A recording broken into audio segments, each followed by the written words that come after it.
Assalamualaikum warahmatullahi wabarakatuh.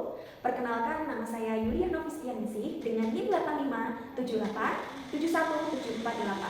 Saya mahasiswa PGSI semester 7 UPBJJ Surakarta, Universitas Terbuka. Di sini, pada pertemuan kali ini, saya akan membahas tentang praktikum sistem pencernaan manusia. Pada tujuan penelitian kali ini adalah dapat mengurutkan bagian sistem pencernaan. Alat dan bahannya apa saja? Alat dan bahannya yaitu gambar pencernaan manusia serta alat tulis. Setiap makhluk hidup, terutama manusia, tentunya juga memerlukan makanan, di mana makanan tersebut akan dirubah menjadi energi yang digunakan untuk melakukan aktivitas sehari-hari. Makanan yang masuk ke dalam tubuh akan masuk melalui sistem pencernaan, di mana sistem pencernaan tersebut merupakan suatu sistem dalam tubuh yang mengolah makanan menjadi energi dan membuang sisa makanan yang sudah tidak diperlukan oleh tubuh melalui anus atau rektum dan anus. Langsung saja, yang pertama, apa saja yang ada pada sistem pencernaan manusia? Yang pertama yaitu mulut, yang kedua kerongkongan, yang ketiga lambung, yang keempat usus halus, kemudian yang kelima adalah usus besar, dan yang terakhir adalah rektum dan anus. Yang pertama, mulut. Mulut merupakan tempat pertama kali makanan masuk, dan di mulut makanan akan dirasakan oleh lidah dan dihancurkan oleh gigi. Jelasannya, makanan yang masuk ke dalam mulut akan dilumatkan atau dihancurkan oleh gigi menjadi partikel-partikel kecil agar memudahkan makanan masuk ke dalam tubuh. Nah, dalam mulut tersebut ada 3 komponen, yaitu gigi, lidah, serta ludah. Tadi gigi berfungsi sebagai pelumat atau menghancurkan makanan.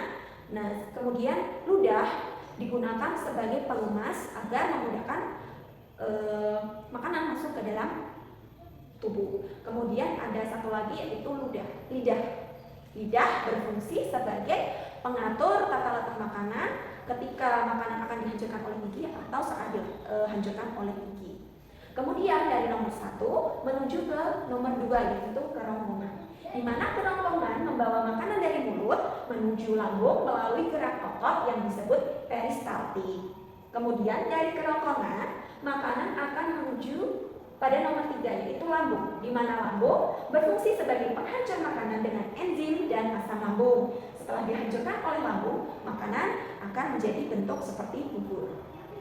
Kemudian pada nomor 3 kita turun pada nomor 4 yaitu usus halus, di mana makanan yang dibawa ke usus halus akan dirubah menjadi energi. Usus halus berfungsi sebagai penyerap nutrisi dari makanan dan mengubahnya menjadi energi. Kemudian dari nomor 4 kita menuju nomor 5, di mana nomor 5 ini adalah usus besar. Usus besar berfungsi sebagai penyerap air dari sisa makanan sehingga berubah menjadi kotoran atau fases. Kemudian dari nomor 5 akan turun menuju ke nomor 6 yaitu rektum dan anus.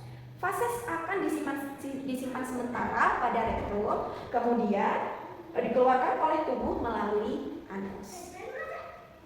Pada pertanyaan-pertanyaannya, nomor 1, sebutkan dari sistem pencernaan yang menghasilkan enzim. Nah, organ yang menghasilkan enzim itu yang pertama dari atas, dari nomor 1 ada kelenjar ludah, kemudian ada pankreas, kemudian ada lambung, serta ada usus halus.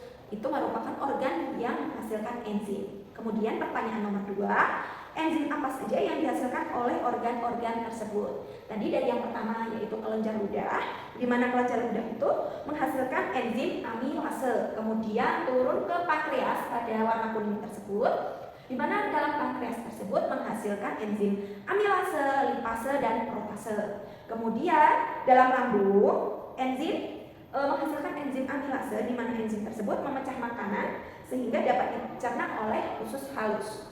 Kemudian pada usus halus enzim yang dihasilkan adalah enzim sukrase, di mana enzim sukrase memecah sukrosa menjadi glukosa dan fruktosa. Kemudian pertanyaan nomor 3, enzim-enzim tersebut dapat mengubah zat makanan apa saja dan menjadi apa? Uraikan dengan jelas.